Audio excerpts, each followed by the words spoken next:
রয়েছো যত ভালোবাসা তোকে দেব এই তো আশা। সরি বন্ধুরা, আমাদের হৃদয়ের ছোঁয়া চ্যানেলের নাম শুনলেই আমার এই গানটাই গাইতে ইচ্ছে করে। আমাদের হৃদয়ের ছোঁয়া চ্যানেলের পক্ষ থেকে আমি রোজ তোমাদেরকে জানাই অফুরন্ত ভালোবাসা। তোমরা সবাই আমাদের হৃদয়ের ছোঁয়া চ্যানেলটাকে সাবস্ক্রাইব করে আমাদের পাশেই থাকো, প্লিজ প্লিজ প্লিজ প্লিজ বন্ধুরা। মিতুর চোখের পানি টেনে নেয়, আবার অস্ত্র তুলে রহিমের দিকে। চারপাশে সবাই দম ধরে তাকায়। রহিম, তুই শোন, আমি তোর হাতে বানানো পুতুল না, আমি এখন জিসানের বউ। তার ভালোবাসা, তুই যদি আরেকবার আমার স্বামীর গায়ে হাত দেস তাইলে প্রথম খুন কইরা যেমন আমি হাসছিলাম এমন শেষ খুনটা কইরাও আমি হাসমু। মিতু, তুই যদি বেশি বাড়াবাড়ি করস তাহলে কি হইব জানস তো? ঠিক আছে, পরে কি হইব সেইটা পরে দেখা যাইব, এখন তো মজা দেখাইনি। এ কথা বলেই সে তার রিভলভার বের করে গুলি ছুড়ে। শুরু হয় মারামারি, ধাওয়া পাল্টা ধাওয়া। মিতুর প্রতিটা চাল থাকে নিখুঁত, তার প্রতিটি লাথি যেন পুরনো শান্তির মতো। রহিম তাকে আঘাত করতে যায়, ঠিক তখনই জিসান নিজের বাঁধন ছিঁড়ে একটা প্লাস্টিকের চেয়ার উঠিয়ে রহিমের মাথায় বাড়ি দেয়। রহিম পড়ে যায়। মিতু চেঁচিয়ে বলে ওঠে, ওয়াও, পারফেক্ট। আমার জিসান যখন পাশে আছে তাইলে আর আমার এইবার হারাইকে, এইবার তো আমার জয় নিশ্চিত। আমি জানি মিতু আমার জন্য নয়, কখনোই না। সে শুধু সিসানের, আর ওর চোখে আমি শুধু এক বন্ধু, এক সময়ের সঙ্গী। কিন্তু আমি কি পারবো ওর বিপদ দেখে চুপচাপ থাকতে? এইমাত্র দেখলাম কালা রহিম সিসানের দৌড়ে নিয়ে যাইতেছে। যেমনি হোক মিতু এইখানে ঠিকই পৌঁছে যাইব, কিন্তু গন্ডগোল তো একটা হইবই, তাই পুলিশে এখন খবর দেওয়া উচিত। কালো রহিম যখন তার আস্তানায় জিসানকে ধরে নিয়ে আসে, চারপাশে তখন ভয়ঙ্কর পরিবেশ ছিল। বাইরের কালো কাঁচওয়ালা গাড়িগুলো সারিবদ্ধ, তখনও হঠাৎ দূর থেকে কেউ একজন অন্ধকারে ফিসফিস করে মনে মনে বলতে থাকে। সে গভীর নিঃশ্বাস ফেলে মোবাইলটা হাতে তুলে নেয়, পুলিশের নাম্বারে ফিসফিস করে বলে। কিছুক্ষণ পরেই সেখানে পুলিশ এসে রহিমকে ধরে ফেলে। মিতু ধীরে ধীরে সামনে আসে, তার শরীরে ক্ষত, হাতে রক্ত, কিন্তু চোখে এক প্রশান্তি। জিসান ছুটে আসে আর বলে, তুমি আঘাত পেয়েছো? মিতু মাথা নাড়ে আর বলে, তোমার ভালোবাসা থাকলে ব্যথা আর ব্যথা লাগে না। জিসান মিতুরে জড়িয়ে ধরে। চারপাশে পুলিশ, আলো আর নীরবতা। কালো রহিমকে পুলিশ অ্যারেস্ট করে নিয়ে যায়, কিন্তু যাওয়ার সময় রহিম বলে, কাজটা তুই মোটেও ভালো করলি না মিতু। এটার শোধ আমি পই পই কইরা নিমু। তোর শান্তি, তোর শান্তি আমি অশান্তি বানাই দিমু। স্যার, আমি জানি কালা রহিম একজন মাফিয়া। সে একজন নিরীহ ছেলেরে দইরা নিয়ে আসছে তার আস্তানায়। আমি আপনার করে ঠিকানা বলতেছি, আপনারা তাড়াতাড়ি ওইখানে হাজির হন। আরিফ ছিল কালো রহিমের ডান হাত। ছোটবেলা থেকেই রাস্তায় বড় হওয়া ছেলে। বন্দুক, রক্ত, লড়াই সব ছিল তার কাছে নিত্যদিনের সঙ্গী, কিন্তু ভেতরে ভেতরে সে কখনোই খুনি হতে চায়নি। মিতুর সাথে যখন প্রথম দেখা হয় মাফিয়া দলে, তখন থেকেই একটা অদ্ভুত টান অনুভব করেছিল। মিতু তাকে সবসময় মানুষ হতে শিখিয়েছে। জানিস আরিফ, ভালোবাসা মানুষরে শক্তি দেয় আর অপরাধ মানুষরে দুর্বল কইরা তোলে। বিনা কারণে কোনোদিন কারো উপর হাত তোলা ঠিক না। তুই এই রক্তের খেলা সাইরা দে। আর একসময় মিতুর বলা এই কথাগুলোই আরিফের মাথায় গেঁথে যায়। তখন থেকে আরিফ বুঝেছিল মিতু তার জন্য নয়, কিন্তু মিতুর প্রতি সে চিরঋণী, কারণ মিতু তাকে অন্যায় থেকে সরে আসতে শিখিয়েছে। কালো রহিমকে পুলিশ নিয়ে যাওয়ার পর মিতু আর জিসান যখন হাত ধরে ফিরে যাচ্ছিল, দূর থেকে সেটা দেখে আরিফ ফিসফিস করে বলে ওঠে, দেখলি তো, তুই জিসানকে বাঁচানোর জন্য কীভাবে ঝাঁপায় পড়লি। তুই আগের মতোই বাঘিনী আছিস। আমি দূর থেকে তোকে আশীর্বাদ করি, তুই সুখে থাকিস। এই পৃথিবীটা আমার জন্য যথেষ্ট। আমি চাই তুই শুধু সুখে থাক। এ কথা বলেই আরিফ সেখান থেকে চুপিসারে চলে যায়। এভাবেই কেটে যায় বেশ কয়েক মাস। কয়েকদিন পরের ঘটনা, গ্রামে একটা ছোট্ট বাড়িতে মিতু, জিসান আর নূরজাহান বেগম মিলে নতুন জীবন শুরু করেছে। মিতু এখন সব ছেড়ে দিয়েছে। মিতু জিসানের জন্য চা বানিয়ে এনে জিসানকে দিতে দিতে বলে, আইসকার দারু চিনি নাই, একটু কষ্ট কইরা সহ্য করো। জিসান হাসি দিয়ে বলে, লাগবে না দারুচিনি, তোমার ভালোবাসা থাকলেই সবকিছু মিষ্টি লাগে। গ্রামের গোধূলি বেলায় জিসান মিতু একান্তই বসে আছে। আঙিনায় মৃদু হাওয়া বইছে, তারা হাত ধরে বসে গল্প করছে। জিসান হালকা গলায় বলে, আমি তোর কাছে এলে আমার সব শান্তি খুঁজে পাই বলেই তো তোকে আমার এতটা ভালো লাগে। মন ছুঁয়ে যায়। তোর ভালোবাসার মাঝে তোর ভয়ঙ্কর রূপটাও আমার এখন ভালো লাগে। এ কথা শুনে মিতু হেসে ফেলে। দুজনেই দুজনের চোখের দিকে খুব আবেগঘন দৃষ্টিতে তাকায়। হঠাৎই শুনতে পায় নূরজাহান বেগমের চিৎকার। সিজান বাবা, আমার জানি কেমন লাগতাছে। তখনই দৌড়ে আসে জিসান আর মিতু মায়ের রুমে। সেখানে তারা এরকম অবস্থা থেকে দ্রুত তাকে হসপিটালে নেওয়া হয়, কিন্তু হসপিটালে পৌঁছানোর পর দেখা যায় ডাক্তার নেই। নার্সেরা চায়ের কাপ হাতে আড্ডা মারছে, অন্য রোগীরা চুপচাপ বসে আছে। কেউ কাঁপছে তো হাই হুতাশ করছে। নূরজাহান বেগম ধীরে ধীরে শ্বাস নিচ্ছে আর বলছে, বউ, আমি মনে হয় আর বাঁচুম না। আমার কেমন জানি দম বন্ধ হয়ে আসতাছে। এ কথা শুনে মিতু বলতে থাকে, ডাক্তার, ওই ডাক্তার, ডাক্তার কই? কেউ ডাক্তারে ডাকো না তাড়াতাড়ি। সবাই চুপচাপ। মিতু সবার অবস্থা পর্যবেক্ষণ করছে। সে প্রথমে কিছুই বলে না। অনেকক্ষণ হয়ে যাওয়ার পরও যখন দেখে সবার গা ছাড়া ভাব, তখন সে নার্সের দিকে এগিয়ে যায়, ঠান্ডা গলায় বলে, শোনেন, আপনারা যদি এখনই আমার শাশুড়ির চিকিৎসা না করেন তাইলে ওনারে বাঁচান যাইব না। পাশ থেকে একজন নার্স খুব ভাব নিয়ে এগিয়ে এসে বলে। এ কথা শুনে যেন মিতুর মেজাজ চরম পর্যায়ে পৌঁছে যায়। সে চোখ লাল করে নার্সের দিকে এগিয়ে এসে বলে, ওই নার্স, হাসপাতালের প্রত্যেকটা রোগী স্পেশাল। আপনাগো চা খাওয়ার খুব শখ তাই না? দাঁড়ান, আমি এই হাসপাতালের ছাদে চা বানানোর একটা দোকান খুললা দিতাছি। আর জানেন চায়ের সঙ্গে আমি কি মিশাই? নার্স থমকে যায় আর বলে, আমি এমন কিছু মিশাই যেটা খাইলে ডাক্তাররা লম্বা ছুটির থেকে তাড়াতাড়ি হাসপাতালে চলে আসে। আর নার্সগুলান বেহুশ থাকলে খুশি ফিরাইয়া তাড়াতাড়ি তাগো কাজ শুরু কইরা দেয়।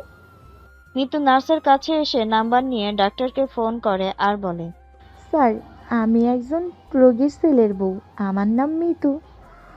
যদি 5 মিনিটের মধ্যে আপনি না আসেন তাইলে আমি নিজেই গাড়ি নিয়ে আসবো আপনারে নিতে। আর বাকি কাজটা যেইটা করবো ওইটা হইতাছে আমি আমার শাশুড়ির অপারেশন শুরু কইরা দিমু। ছুরি, কাঁচি, বড়ি যা কিছু আছে সব লইয়া। তারপরে যদি কিছু হয় সেইটার দায় আমি আপনার উপরে চাপাইয়া দিব। তখন কেস কাবাডি, থানা, পুলিশ সামলাইবেন আপনি। এ কথা শুনে ডাক্তার কাঁপা কাঁপা গলায় বলে, কি ভয়ানক কথা! আসছি আমি। খবরদার এরকম কিছু করবেন না। দয়া কইরা ছুরি কাচি নিয়ে অপারেশনের রুমে ঢুকবেন না। কিছুক্ষণের মধ্যেই ডাক্তার আসে। সবার চোখ বড় বড় হয়ে যায়। নার্সরা দ্রুত যার যার কাজ শুরু করেছে। পাশে অবহেলিত রোগীরা ফিসফিস করে বলে, আরে এইরকম একজন না থাকলে ওরা ঠিক হইব না। সারাক্ষণ খালি ফাঁকিবাজি করে। সরকারি হাসপাতাল দেখা কোনো দাম নাই। আমরা চিকিৎসা নিতে হইলে আমাকে মানুষ মনে করে না। পাশ থেকে 2 নম্বর রোগীটি বলে ওঠে। ডাক্তার এসে তাড়াতাড়ি চিৎকার শুরু করে। মিতু নূরজাহান বেগমকে বলে, মা, চিন্তা কইরেন না, আমি আছি, কিছু হইব না আপনার। সবাই দূর থেকে তাকিয়ে থাকে ওদের দিকে। সবার দিকে তাকিয়ে মিতু বলতে থাকে, আসলে কি জানেন, মানুষ হইতাছে শক্তির ভক্ত, নরমের জম। এই কোনো কথা সোজাভাবে গায়ে লাগে না। নরম কইরা কথা কইয়া এগুলি শোনান যায় না। তাই কোনো কাজ আদায় করতে হইলে একটু বাঁকা রাস্তা নিতে হয়। সবাই হাসতে থাকে। নূরজাহান অল্প হাসে, কিন্তু চোখে একটু অদ্ভুত ক্লান্তি। সেদিনের মতো নূরজাহান বেগমকে নিয়ে বাসায় ফিরে আসে ওরা। রাতটা ছিল শান্ত। জিসান নূরজাহানের পাশে বসে তার জন্য গরম দুধ ঢালছে। নূরজাহান দুধ খেতে খেতে বলে, সিজান, তোর বউটা অদ্ভুত, কিন্তু তোর জন্য ওই পারফেক্ট পাহারাদার। মিতু একটু রসিকতা করে হেসে বলে ওঠে, মা, আমি পাহারাদার না, আমি পুরো সিকিউরিটি সিস্টেম। আর আপনার ওই বোকা পোলার জন্য এই সিস্টেমটাই ঠিক আছে। এদিকে নূরজাহান বেগম অসুস্থতার কথা শুনে তাকে দেখতে আসে। রূপা আর শুরু হয় তার ন্যাকামি কথাবার্তা। আহারে খালাম্মা, কেমন আছেন? একদম চিন্তা কইরেন না, আপনি ঠিক হয়ে যাইবেন। আমি আছি না। আপনি এখনো অসুস্থ। বাবু সোনা কই গেল? হ্যার তো আপনার সামনে বইয়া থাকা দরকার। পাশ থেকে হতভম্ব হয়ে জিসান বলে, আমি তো মায়ের কাছেই আছি, একটু বাইরে গেছিলাম দরকারে।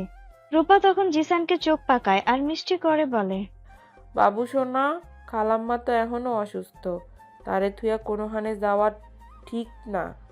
আর তোমার ওই বউটা কি করে? হ্যারেও তো দেখি না, অসুস্থ মানুষটারে রেখা কি কেউ আরেক জায়গায় যাইয়া বইয়া থাকে? রান্নাঘর থেকে এই কথা শুনেই মিতুর মেজাজ গরম হয়ে যায়। সে রেগে রূপার কাছে এসে বলতে থাকে, ওই মাইয়া ওই, সর কইতাছি। ওই তোর কোন জনমের বাবু? তুই কি ওরে জন্ম দিছস? কথাই কথাই খালি বাবু খাইছো, বাবু নিবা, সারাক্ষণ খালি বাবু বাবু করতেছস। এক্কেবারে মাইরা ধুলাই দিয়া সখিনার বাবুটারে কোলে দিয়া ভিক্ষা করতে পাঠাই দিমু। তারপর সারাদিন বাবু কান্দিস না, বাবু কান্দিস না করিস। ফালতু মাইয়া কোনখানকার। পরের জামাইয়ের লগে ডং করতে খুব মজা লাগে, তাই না? এতই যদি জামাই ভালো লাগে তা নিজে গিয়া বিয়া বইয়া জামাই বানাইল না। আমার জামাইরে নিয়ে টানাটানি করতেছস কেন? একেবারে ধইরা সুন্দরবনের টিকিট কাটতে দিমু। মিতুর কথা শুনে রূপা কিছুটা ভরকে যায়। নূরজাহান বেগম মুচকি মুচকি হাসতে থাকে, আর পাশে দাঁড়িয়ে জিসান হতভম্ব হয়ে তাকিয়ে থাকে মিতুর মুখের দিকে। রূপা বসা থেকে উঠে ধীরে ধীরে বের হয়ে সেখান থেকে চলে যায়। একদম ঠিক কথা কইছ মিতু। এই মায়াডারে এত কওয়ার পরেও ওর ওই ন্যাকামি বন্ধ হয় না। তুই ছাড়া আর কেউ ওর ন্যাকামি বন্ধ করতে পারবো না। তারপর সবাই যার যার মতো রুমে যে ঘুমিয়ে পড়ে। কিন্তু সকালবেলার দিকে হঠাৎ নূরজাহান বেগমের শ্বাসকষ্ট বেড়ে যায়। তার বুকটা ওঠানামা করছে, গলা শুকিয়ে আসছে। নূরজাহান বেগমের হাঁসফাঁস শুনে মিতু দৌড়ে নূরজাহান বেগমের রুমে আসে। সে চিৎকার করে জিসানকে ডাক্তার ডাকতে বলে। জিসান ব্যাকুল হয়ে বের হয়ে যায়। কিন্তু এরই মধ্যে নূরজাহান বেগমের অবস্থা খুব খারাপ হতে থাকে এবং সে হাঁপাতে হাঁপাতে মিতুর হাতটা ধরে বলে ওঠে, মিতু মা, একটু পানি দে। মিতু দৌড়ে গিয়ে পানি এনে মুখে দেয়, কিন্তু তাতে কোনো কাজ হয় না। তার চোখ ভিজে আসে। নূরজাহান বেগম মিতুর হাতটা ধরে বলতে থাকে, আমি চলে গেলে আমার ছেলেটারে দেখা রাখিস মা। তুই ছাড়া আমার ছেলে কেউ কেউ পারবো না আলগায় রাখতে। মিতু কান্না ভরা গলায় চিৎকার করে বলতে থাকে, আম্মা কিছু হইব না, হায় আল্লাহ, এখনো ডাক্তার নিয়ে আইতাছে না কেন? জিসান তাড়াতাড়ি আহো, আম্মা জানি কেমন করতেছে। কিন্তু নূরজাহান বেগমের শরীর তখন একেবারে শেষ পর্যায়ে চলে যাচ্ছে। মিতু সব ঔষধ খুঁজে নূরজাহান বেগমের একটা ওষুধ এনে তার মুখে দেয়, কিন্তু তাতে কোনো কাজ হয় না। এদিকে কেউ একজন সুযোগ বুঝে ক্যামেরায় তার ছবি তুলে নেয়। মিতু নূরজাহান বেগমের মুখে ওষুধের বোতল দিচ্ছে। ছবিটা তুলেই সে সুযোগ বুঝে চুপচাপ সরে পড়ে সেখান থেকে। কিছুক্ষণের মধ্যে নূরজাহান বেগম মৃত্যুর কোলে ঢলে পড়ে। ধীরে ধীরে চোখ বন্ধ করে শেষ নিঃশ্বাস ত্যাগ করে। মৃত্যুর কান্না ভেঙে পড়ে। তার কান্নার শব্দে পুরো বাড়ি কেঁপে ওঠে। নূরজাহান বেগমের মৃত্যুতে সেই ভোরটা যেন গোটা গ্রামটাকে অন্ধকার করে দিল। জিসান ডাক্তার নিয়ে তড়িঘড়ি করে উঠোনে ঢুকতেই এক দমকা হাওয়া যেন আঘাত করলো। মিতুর মুখ শুকনো, চোখে আতঙ্ক, পাশেই নিস্তব্ধ হয়ে শুয়ে আছে নূরজাহান বেগম। ডাক্তার এক ঝলক দেখে মাথা নেড়ে রায় দিলেন, আমরা দেরি করে ফেলছি, তিনি আর জীবিত নাই। শব্দটা শোনার সাথে সাথেই জিসান দাঁড়ানো থেকে বসে পড়ে। জিসান চিৎকার করে বলতে থাকে, মা, মা, তুমি কই গেলা মা? আমি তো তোমারে বাঁচাইতে ডাক্তার আনছিলাম, তাইলে তুমি তুমি আমারে ফালাইয়া যাইবা কেন? তার গলা ফেটে কান্না আসে। মিতু ছুটে এসে তাকে ধরে ফেলে। ওদের বুক ফাটা আর্তনাদে চারপাশের মানুষ দৌড়ে আসে। প্রতিবেশীরা ছুটে এসে দাঁড়ায় উঠানে।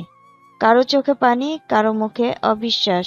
পাশ থেকে একজন বয়স্ক মহিলা এসে জিসানের কাঁধে হাত রেখে বলে। পাশ থেকে আরেকজন মহিলা এসে মিতুকে টেনে নেয় তার কাছ থেকে। মিতুর চোখ বেয়ে অশ্রু গড়াচ্ছিল। তখনই মহিলাটি বলে ওঠে, মা তুমি কাঁদো না, আল্লাহ হেরে জান্নাতবাসী করব। তুমিও যদি কান্নাকাটি করো তাইলে জিসান রেখে সামলাইব। কান্নাকাটির মধ্যে গ্রামের মানুষ মিলে সমস্ত দাফন কাফনের কাজ সম্পন্ন করে। সব মানুষ নূরজাহান বেগমের জন্য দোয়া করে। সন্ধ্যায় দাফন কাজ শেষ হলে সবাই বাড়ি চলে যায়। উঠানটা ফাঁকা। যে বাড়িটা একসময় হাসি মজায় ভরে থাকতো, সেখানে শুধু শোকের ছায়া ঝুলে আছে এই বাড়িতে। জিসান উঠানে বসে আছে মাথা নিচু করে, তার চোখ লাল, কান্নায় শুকিয়ে গেছে গলা। মিতু নিঃশব্দে তার পাশে গিয়ে দাঁড়ায়, খুব ধীরে হাতটা ধরে আর আস্তে করে বলে, আমি তোমার পাশে আছি জিসান, তুমি একা না। জিসান কোনো কথা বলে না, শুধু মিতুর হাতটা শক্ত করে ধরে রাখে। নিঃশব্দ রাত যেন তাদের দুজনকে গিলে খায়। একজন ছেলে মা হারানোর ব্যথা, আরেকজন স্ত্রী অসহায় আর সান্ত্বনা দেয়া। আমি যে পুরা একা হইয়া গেলাম মিতু, তুমি আমারে কোনোদিন চাইলা যাইও না। কয়েক সপ্তাহ পরের কথা, বিকেলবেলা গ্রামের রাস্তায় ধুলো উঠছে। রিকশায় বসা শহরের পোশাকে সানিয়া, কানে হেডফোন, চোখে সানগ্লাস। রিকশাওয়ালা হাঁপাচ্ছে। আপা, এই যে এইটাই চৌধুরী বাড়ি, এইখানেই নামবেন। সানিয়া সানগ্লাস খুলে চোখ সরু করে আর বলে, হ্যাঁ, এইখানেই আমার মিশনের প্রথম পদক্ষেপ। চৌধুরী বাড়ির উঠোনে গ্রামের মহিলারা জটলা করছে। কেউ কাজ করছে তো কেউ বাচ্চা সামলাচ্ছে। একজন মহিলা হাসি দিয়ে বলে, আপা শহর থেকে আইছেন নাকি? কি কাজ করতে হইব বলেন? সানিয়া গম্ভীর মুখে বলে, আমি এই চৌধুরী বাড়ির নাতনি। আমি একজন সাংবাদিক, একজনের খোঁজ খবর নিতে এসেছি। গ্রামের মহিলারা ফিসফিস শুরু করে। এতদিন পর চৌধুরী বাড়ির নাতি এখানে আইলো কেন? এই তো মনে হয় গুপ্তচর। প্রায় 1 বছর আগের ঘটনা। সানিয়ার একমাত্র ভাই হঠাৎ করে এই গ্রামে আসে। অদ্ভুত এক পরিস্থিতিতে সে মারা যায়। কিভাবে মারা গেল সেটা আজও কেউ পরিষ্কার জানে না। পুলিশ রিপোর্টে লেখা হয়েছিল দুর্ঘটনা, কিন্তু সানিয়া মনে মনে জানতো এটা নিছক দুর্ঘটনা নয়। তার ভাই মারা যাওয়ার আগে শেষ মুহূর্তে নাকি কারো একটা ছায়া দেখেছিল। সে গোপন সূত্রে জেনেছিল গ্রামের এক মেয়েকে তার ভাইয়ের কাছে দেখা গেছে সেদিন রাতে। আর সে কোনো ক্রমে খোঁজ নিয়ে জানতে পারে মেয়েটির নাম মিতু। সে এখন এই গ্রামে আছে, আর মেয়েটি হচ্ছে এক মাফিয়া দলের সদস্য। এই সূত্র ধরে সানিয়া গ্রামে আসে, তার চোখে শুধু প্রতিশোধের আগুন। আমার ভাইয়ের মৃত্যুর কারণ যদি এই মেয়ে হয়ে থাকে, তবে যে করে হোক আমি তার জীবন বরবাদ করে দেব। যেমন করেই হোক ওই মেয়ে সামনাসামনি আমাকে হতে হবে। কিন্তু ভাগ্য যেন তার সাথ দিল। সে হঠাৎ এই রাস্তায় বের হয় মিতুকে খোঁজার জন্য। তখনই তার চোখ পড়ে জিসানের উপর। মায়ের মৃত্যু শোকে ভেঙে পড়া এক সরল ছেলে দূরে দাঁড়িয়ে আছে। হঠাৎ সানিয়া সেদিকে তাকিয়ে বলে, ওয়াও, ভেরি নাইস। একে তো খুব সহজ সরল মনে হচ্ছে। যেভাবে চাই সেভাবেই তাকে করে নিতে পারবো। সানিয়া একদম শান্তভাবে এগিয়ে এসে জিসানের সামনে দাঁড়ায়। কিছুক্ষণ তাকে লক্ষ্য করে চেয়ে রইল, তারপর আস্তে করে বলল, আমি এই গ্রামের অতিথি, চৌধুরী বাড়ির নাতনি। শুনলাম আপনার মা মারা গেছে। আপনি এখানে খুব মন খারাপ করে দাঁড়িয়ে আছেন, তাই আপনার এখানে এলাম। জিসান হতবিহম্বল কণ্ঠে বলল, আপনি কে? আগে কখনো দেখি নাই তো। সানিয়া বুঝতে পারে তার বলা কথাটি জিসানের কানে যায়নি, তাই সে আবারও বলে, আমি এই গ্রামের অতিথি। জিসান চুপচাপ তার দিকে তাকিয়ে থাকে। সানিয়া ঠোঁটের কোণে একটা হালকা হাসি ফুটে ওঠে। কিছুক্ষণ নীরবতার পর সানিয়া নিচু গলায় বলে, কেন যেন আমার মনে হচ্ছে আপনি খুব একা। বুকের মধ্যে কষ্টগুলো চাপা রাখতে নেই, সেগুলো প্রকাশ করতে হয়। আমার মনে হয় আপনার একটা বিশ্বস্ত বন্ধু দরকার। জিসানের বুকটা কেঁপে ওঠে। এই মেয়ে কি বলছে? পরের দিন সকালে হালকা আলোয় গ্রামের কবরস্থানে জিসান ধীরে ধীরে এগুচ্ছে সেদিকে। তার চোখে নীরব দুঃখ, বুক ভেঙে যাচ্ছে মায়ের জন্য। সে নিজে মায়ের কবরস্থানের সামনে দাঁড়িয়ে কিছুক্ষণ চুপ থাকে, হাত দিয়ে চোখ মুছে। ঠিক সেই সময় সানিয়া কবরস্থানের পাশ দিয়ে হেঁটে যাচ্ছিল। তার লক্ষ্য একটাই, মিতুকে খুঁজে বের করা। হঠাৎ তার চোখ পড়ে একটা কণ্ঠস্বরের দিকে। দূরে সাইড থেকে কেউ একজন ডাকছে, মিতু আপা বলে। সানিয়ার চোখ তৎক্ষণাৎ জোরালো হয়। সে ধীরে ধীরে সেই দিকে তাকায়। রাস্তার মাঝখানে দাঁড়ানো মানুষটা হচ্ছে মিতু। মিতু জিসানের কাছে এসে ওকে একটু একটু বলে চলে যায়। সানিয়ার হৃদয় দ্রুত স্পন্দিত হতে লাগলো। মুহূর্তে সে বুঝে গেল জিসানই হলো সেই মিতুর স্বামী, গতকাল যাকে দেখে সে খুব আকৃষ্ট হয়ে গিয়েছিল। সানিয়া নিজের চোখের সামনে সব মিলিয়ে দেখে, জিসানের দিকে তাকায়। চোখে অদ্ভুত এক মিশ্র অনুভূতি, রহস্য, আকর্ষণ আর কৌতূহল। সামিরা মনে মনে বলে, এই ছেলে ওই মেয়ের স্বামী। ঠিক আছে, এখন থেকে সব পরিকল্পনা আরও সাবধানতার সাথে করতে হবে। জিসান মায়ের কবরের দিকে তাকিয়ে সামিরার উপস্থিতি টের পায়। সে মাথা উঁচিয়ে সামিরার দিকে তাকিয়ে অবাক হয়। আর কিছুটা সতর্কও হয়। সামিরা একটু হাঁসফাঁস করে সোজা হয়ে দাঁড়িয়ে নিজেকে সামলিয়ে বলে, হ্যালো, আপনি এখানে একা? জিসান মাথা কাত করে হালকা গম্ভীর কণ্ঠে উত্তর দেয়, একা আসেনি, আমার সাথে আমার বউ মিতু আছে। ও একটা কাজে একটু বাজারের দিকে গেল। সেই মুহূর্তে সামিরার চোখে একটু উজ্জ্বলতা দেখা দেয়। তার মনে এক অদ্ভুত উত্তেজনায় ঘুরপাক খায়। দূর থেকে মিঠু দেখতে পায় জিসানের পাশে দাঁড়িয়ে একটি মেয়ে কথা বলছে। মেয়েটা দেখতে খুবই স্মার্ট, গ্রামের কেউ না সেটা সে বুঝতে পেরেছে। সে মনে মনে বলে, কেডা এই নতুন পাখি? দেখতে তো মনে হইতাছে দুনিয়া উল্টাইয়া গেলেও মাথার চুল একটাও নষ্ট হইয়া যাইব না। তয় আমার জিসানের লগে খাড়াইয়া কি কথা কয় এই মাইয়া? মিঠু জিসান আর সামিয়ার কাছাকাছি এসে জিজ্ঞেস করে, আপনি কেডা গো? আপনারই তো এই গ্রামে কখনোই দেখি নাই। সামিরা মুখে জোর করে একটা হাসি এনে বলে, আমি সামিরা, আপনার সাথে আগে কখনো দেখা হয়নি।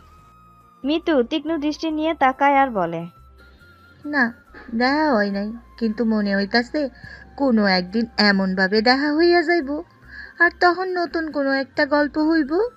সামিরার মনের ভিতর গরম আগুন জ্বলছে। এই মিতু তার ভাইয়ের খুনি, কিন্তু সে সেটা মিতুকে বুঝতে দেয় না। ভেতরে ভেতরে সামিরা ফুঁসতে থাকে আর বলে, হ্যাঁ, গল্প তো জমবে ভালো মতোই। সামিরা গ্রামের রাস্তা দিয়ে হাঁটছিল। সামিরা আম বাগানের রাস্তা দিয়ে হাঁটছিল। একটা আম বাগানের মধ্যে আসে, কোনো দিকে তাকিয়ে কিছু একটা লেখা শুরু করে। তখনই একটা কিছু তার সামনে আসে আর জিজ্ঞেস করে, খুনের তালিকা? কিশোর তখন চমকে উঠে বলে। সামিরা কিশোরটার দিকে তাকিয়ে একটা রহস্যময় হাসি দেয় আর মনে মনে বলে, ঠিকই বলেছ, তবে আগে প্রমাণ চাই, আর এই গ্রামে আমি এটা পেয়ে যাব। সামিরা বসে বসে নোট লিখছিল আর মনে মনে বলছিল, যেই আমার টার্গেট, সে তো দিনের বেলা দেখেই সবাইকে হাসায়, আর রাতে নিশ্চয় গোপনে বৈঠক করে। কি জানি না, কাল থেকে তাকে কাছের থেকে অনুসরণ করতে হবে। সামিরা গোপনে জিসানদের বাড়ির কাছে চলে আসে এবং কান পাতে, আর তখনই সে শুনতে পায় মিতুর হাসির শব্দ। সে জিসানকে বলছে, শোনো, তুমি যদি আর একবার রাইতে চা বানাও, তবে এইবার আমি তোমার বালিশের মধ্যে লাল লঙ্কার গুঁড়া রেখে দিব, তখন বুঝবা মজা। সামিরা মনে মনে বলে, এই মেয়েটি খুনি নাকি তার স্বামীর কন্ট্রোল মাস্টার। অনেকক্ষণ পর মিতু একটা বস্তা নিয়ে বের হয়। সে বস্তাটা টানতে টানতে নিয়ে যাচ্ছে আর সামিরা তার পেছনে। সে বলতে থাকে, এইবার ধরা খাবে, বস্তার মধ্যে নিশ্চয় কাকে খুন করেছে। মিতু এগিয়ে যাচ্ছে, পিছনে কোনো খটখট শব্দ শুনে থেমে যায়। সে দেখতে পায় সামিরার পায়ের চিহ্ন। সে ধীরে ধীরে এগিয়ে আসে আর বলে, কি গো শহরের ম্যাডাম, ইন্টারভিউ নিবা নাকি এখন? রাত বিরাইতে তুমি আমার পিছনে ঘুরতাছো কেন? সামিরা কিছুটা ঘাবড়ে যায় আর বলে, না মানে আমি আসলে ওই এদিক দিয়ে যাচ্ছিলাম। মিতু সামিরার কানের কাছে এসে ফিসফিস করে বলে, শহরের ম্যাডাম, হাঁটবেন তো মেইন রাস্তা দিয়া হাঁটেন, এই ঘন জঙ্গলের ভিতরে কি নিজের কবর পুঁততে আইছেন? সামিরা কাপা কাপা গলায় বলে, তোমার ও বস্তায় কি কি আছে? তুমি ওটাকে কোথায় নিয়ে যাচ্ছ? এই বস্তার মধ্যে এমন জিনিস আছে সেইটা দেখলে তুমি 1 সপ্তাহ ঘুমাইতে পারবা না, দেখবা নাকি? সামিরা কিছুটা ভীত হয়ে বলে, হ্যাঁ, তো দেখতেই তো চাচ্ছি। মিতু তখন ধীরে ধীরে বস্তার মুখটা খুলতে থাকে আর ভেতর থেকে বেরিয়ে আসে এক গাদা ফুলকপি। মিতু বলতে থাকে, ও ম্যাডাম, চোখ বন্ধ কইরা রাখছো কেন? চোখ খোলো। তুমি কি ভাবতাছো ম্যাডাম, মানুষের মাথার খুলি নাকি? কাল বাজারে এই ফুলকপির দাম অনেক চওড়া থাকবো, তাই আগে ভাগেই জমা কইরা রাখছিলাম, ওইটা মিলন চাচারে দিয়াইতে যাইতাছি। ঝোপের পাশে দাঁড়িয়ে থাকা গ্রামের এক বুড়ি খিলখিল করে হেসে ওঠে এ কথা শুনে। আর সামিরার মুখটা রাগে লাল হয়ে যায়। হঠাৎ পাশে থেকে একটা কুকুর ঘেউ ঘেউ করে ডেকে ওঠে। মিতু ঝট করে হাত বাড়িয়ে কুকুরটাকে কোলে নেয় আর সামিরাকে উদ্দেশ্য করে বলে, ও শহরের ম্যাডাম, জানেন এই কুত্তাটার নাম কি? ওর নাম হইতাছে সিআইডি। এইটা যখন বেশি গেউ গেউ করে, আমি তখনই বুঝা যাই কেউ আমারে ফলো করতেছে। মানে আমাকে কি তোমার চেনা হয়ে গেছে? মিতু কিছুটা মলিন সুরে হেসে হেসে বলে, শোনো গো শহরের ম্যাডাম, তুমি এখানে আইসো বড় বড় প্ল্যান করতে। মনে রাখো, এই গ্যারামে মৃত্যুর চোখ ফাঁকি দিয়া কেউ এক ফোঁটা নিঃশ্বাসও নিতে পারে না। তবে মনে রাখো, এখন পর্যন্ত কারোরই এই বস্তার ভরার সময় বা দরকার হয় নাই। যখন সময় হইব তখন শুধু মাথার খুলি না, আস্তা মানুষটারে কাইটটা কুচি কুচি কইরা বস্তায় বইরা ফেলামো। পরের দিন সন্ধ্যায় জিসান অফিস থেকে ক্লান্ত হয়ে ঘরে ফিরছিল। হঠাৎ করে তার পাশে এসে দাঁড়ায় সামিরা। তার এক হাতে কতগুলো ফাইল আর অন্য হাতে একটা প্যাকেট। সে জিসানের কাছে এসে দাঁড়িয়ে বলে, জিসান, আপনার সাথে একটু কথা ছিল, সিরিয়াস কথা। জিসান সামিরার সামনাসামনি এগিয়ে এসে বলে, আরে শহরের আপা, আপনি আমার সামনে কি এমন সিরিয়াস কথা বলবেন? সামিরা একটা হাসি দেয় আর বলে, জি, আপনার সাথে সিরিয়াস কথা আছে। আপনি কি একটু আসবেন আমার সাথে? আমরা একটু বসে কথা বলি। তাইলে আপু, সিরিয়াস কথার আগে এক কাপ চা হইলে ভালো হইতো না?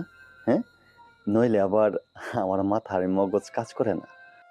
সামিরা হাসি চাপাতে চাপাতে বলে, এই রাস্তায় তো চা খাওয়ানো যাবে না, তবে আমি এখানে একটা কাগজ দেখাতে পারি। এটা দেখলে আপনি নিশ্চয় চা খাওয়ার কথা ভুলে যাবেন। আমি আপনাকে এমন একটা শক্তি দেখাবো, সেটা আপনিও ভাবতে পারেননি। এ কথা বলেই সামিরা আস্তে আস্তে ফাইল খুলে কয়েকটা ছবি বের করে। মিতুর হাতে একটা বোতল, পাশে নূরজাহান বেগম। আরেকটা ছবিতে মনে হচ্ছে মিতু শাশুড়ির পাশে দাঁড়িয়ে কাগজে কিছু লিখছে। সে সব ছবিগুলোকে জিসানের হাতে দেয়। এটা কই পাইলেন? এইখানে তো দেখা যাইতেছে মিতুরে। মিতু মিতু এই কাজ কখনোই করতে পারে না। সে তো ডাক্তারের সাথে যুদ্ধ করছিল আমার মায়ের জন্য।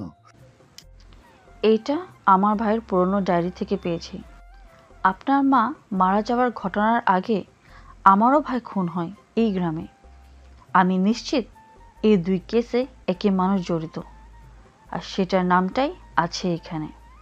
আর আপনার বউ হয়তোবা বাইরের সবাইকে ভালো মানুষটা দেখিয়ে বেড়ায়। জিসান হা হয়ে সামিরার মুখের দিকে তাকিয়ে তার কথাগুলো শুনতে থাকে। জিসান, আমার ভাইকেও সে মেরেছিল। এই দেখো, এই ছবিটাই তার প্রমাণ। এ কথা বলে সামিরা আরেকটা ছবি দেখায়। সেখানে মিতু বন্দুক হাতে দাঁড়িয়ে, আর তার সামনে সামিরার ভাইকে ধরা অবস্থায় দেখা যাচ্ছে।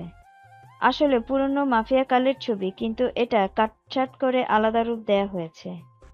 তুমি যদি নিজের চোখে এসব দেখেও বিশ্বাস না করো, তাহলে আর কি বলবো। তোমার মা তো আর নেই, কিন্তু তুমি কি চাও না তোমার মায়ের হত্যাকারীকে বের করতে? নাকি তুমি চাও তোমার জীবনটা ধ্বংস হয়ে যাক ওই মৃত্যুর হাটে? ও একটা মাফিয়া, চাইলে যা কিচ্ছু করতে পারে। উপরে তার যে রূপটা দেখছো, সেটা তার আসল না। এ কথা শুনে জিসান মাটিতে বসে পড়ে। তার ভেতরের বিশ্বাস আর সামনে রাখা প্রমাণ দুটোই লড়াই করতে শুরু করে। না, আমি কিছুই বুঝতে পারতেছি না। আল্লাহ, এটা কি সত্যি? সামিরা তখন কপট ভদ্রতার ভঙ্গিতে জিসানের কাঁধে হাত রাখে আর নরম সুরে বলে, তুমি একা না জিসান, আমি আছি তোমার পাশে। তুমি যদি তোমার মায়ের হত্যাকারী বিচার করতে চাও, তবে আমি তোমার সঙ্গ দেব। যা কিছু করার দরকার সব কিছুতে আমি তোমার সাথে আছি। এদিকে কিছুদিনের মধ্যে কালো রহিম জামিনে ছাড়া পায় আর বের হয়ে তার শয়তানি শুরু করে। সে মিতুর গ্রামে আসে এবং সেখানে এসে সামিরার কাছে যায়। শহরের সেই চালাক ম্যাডাম, আরেকদিকে গ্রামের এই ন্যাকা মেয়ে রূপা, দুজনকে টার্গেট করে রহিম।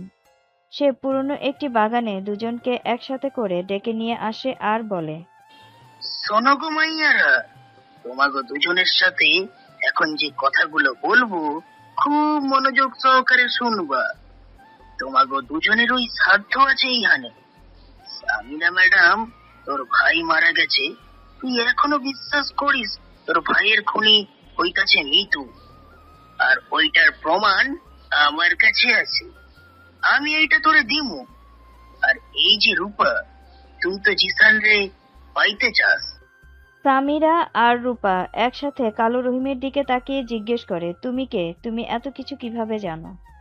আমি হইতাছি মিতুর মাফিয়া দলের বস। আমি চাই মিতু আমার তাহের চেয়ে ফিরে আসুক। কিন্তু না, সে এখন সংসার করার চিন্তা করতেছে, আর সে আমারে পুলিশে ধরাইয়া দিছিল। এইটার প্রতি সত্য আমার তো নিতেই হইব। সামিরার মনে এক শয়তানি হাসি দেয়। তার মনে তো লাড্ডু ফুটতে শুরু করেছে, কারণ সে তো আরেকজনের সঙ্গ পেয়ে গেছে। ওরা দুজন মিলে শুধু আগুনে ঘি ঢালবে, আর বাকি ব্যবস্থা আমি কইরা দিব। একজন শহরের মাইয়া আর তুই গ্রামের, তোরা দুইজনে মিললা মিতুরে পুরো গ্রামের খারাপ বানাই দে। তাহলে সে নিজের থেকেই আমার কাছে আইসা পড়বো। আর রূপা, তুই তো জিসানকে পাইতে চাস, তাই না? আয় হায়, কি কয়, কি পাইতে চাই মানে? এইটা তো আমার ছোটবেলা থেকেই স্বপ্ন, আমার বাবু সোনা আমার হইব। আহা, আমি তারে লইয়া ঘুরমু, গলায় ধইরা হাঁটমু, দুইজনে এক লগে মেলায় যামু। এত কথা শুনে সামিরা রূপাকে ধমক দিয়ে বলে, আরে মেয়ে, এবার থাম তো, উনি কি বলতে চায় সেটা আগে শুনি। সামিরা রহিমের দিকে তাকিয়ে বলতে থাকে, জিসানকে কি করে বিশ্বাস করানো যাবে? আমি এমন এমন কাগজ বানাইয়া আনছি যেটা দেখলে জিসান বিশ্বাস করব মিতু তার মায়ের খুনি।